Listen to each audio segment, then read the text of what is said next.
In the library, we are often asked how to reference the sources people have used in their work. So this series will take you through the basics of referencing commonly used sources. This week, we will look at how to reference a website.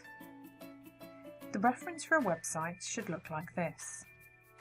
The first piece of information should be the author of the information, so who produced it. This could be an individual or a corporate author or publishing organisation, which means the corporate body or the organisation who as a whole is responsible for the information on that site. In this case, our author is the NHS. You will then need the date that the site was published or last updated presented in round brackets. Next, you will need the title of the web page presented in italics, and this should be followed by a full stop. After that, you will need the complete URL from which you access the information. You should start this part of the reference with the phrase "available at". Finally, you need to highlight the date on which you looked at the information or accessed it. Introduce this with the phrase "accessed", followed by a colon, and then the date you personally looked at the site. This should then be enclosed in round brackets. So now, let's look at where we will find all of this information. So now we need to look at where we would find the information to produce a correct reference for this web page. First of all, we would need the author, and if we look at the top of the page, we can see this is the NHS. NHS is an acronym, which is a word or name created by the first letters or sometimes syllables of its component parts. So NHS, National Health Service. Another example of this would be the BBC, the British Broadcasting Corporation.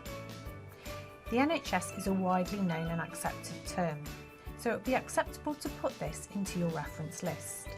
However, if you come across an acronym which you do not think will be commonly known, it is good practice to write it out in full in your reference list. The next piece of information that we would need is the date the information was published or updated.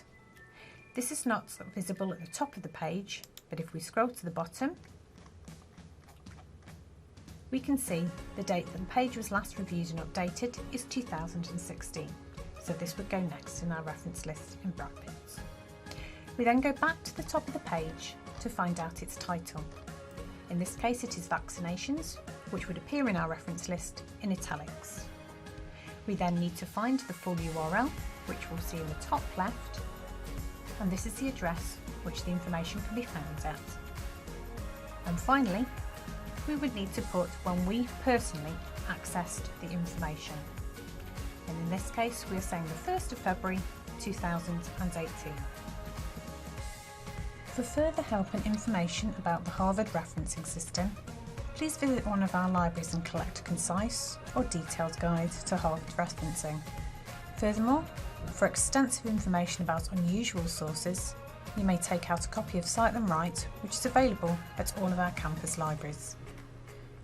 Look out as well for further videos on how to reference sources.